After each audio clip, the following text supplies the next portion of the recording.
তুরস্কের মধ্যাঞ্চলীয় বোলু প্রদেশের একটি স্কি রিসোর্টের হোটেলে আগুন লেগে ৬৬ জন নিহত এবং কমপক্ষে ৫১ জন আহত হয়েছেন। স্থানীয় সময় মঙ্গলবার ভোরে এ অগ্নিকাণ্ডের ঘটনা ঘটে। তুরস্কের স্বরাষ্ট্রমন্ত্রী আলী ইয়ারলিকায়ার উদ্ধৃতি দিয়ে বিবিসি এ খবর জানায়। কোটি কোটি মানুষের ভালোবাসায় ফ্রিজ, টিভি এবং এসিতে দেশের ১ নম্বর ব্র্যান্ড ওয়ালটন।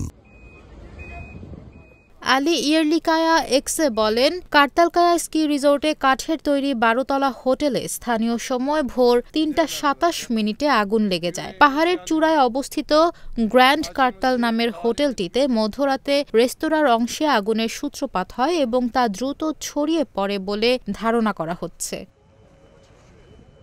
তুরস্কের স্বরাষ্ট্র মন্ত্রণালয় অগ্নিকাণ্ডের পরের কয়েক ঘণ্টার মধ্যে নিহতের সংখ্যা ১০ জানালেও পরে তা ৬৬ হওয়ার কথা জানিয়েছে। তুর্কি প্রতিবেদনে বলা হয়েছে, হোটেলের জানালা থেকে লাফিয়ে পড়ে কমপক্ষে ২ জন মারা গেছেন। টেলিভিশন ফুটেজে হোটেলের পিছনে তুষারাবৃত পাহাড়ের সাথে আকাশে ধোঁয়ার কুণ্ডলী উঠতে দেখা গেছে।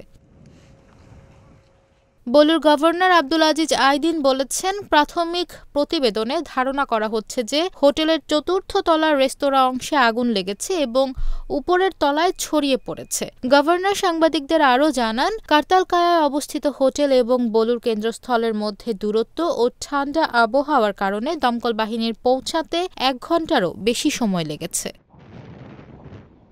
সকাল পর্যন্ত উদ্ধার প্রচেষ্টা অব্যাহত ছিল এবং স্বরাষ্ট্রমন্ত্রী জানিয়েছেন যে জরুরি পরিষেবাগুলি আগুন নেভানোর জন্য ২৬৭ জনকে মোতায়েন করেছে। মধ্যরাত নাগাদ স্থানীয় মেয়র জানিয়েছেন, তারা এখনও হোটেলের কিছু অংশে পৌঁছানোর চেষ্টা করছেন।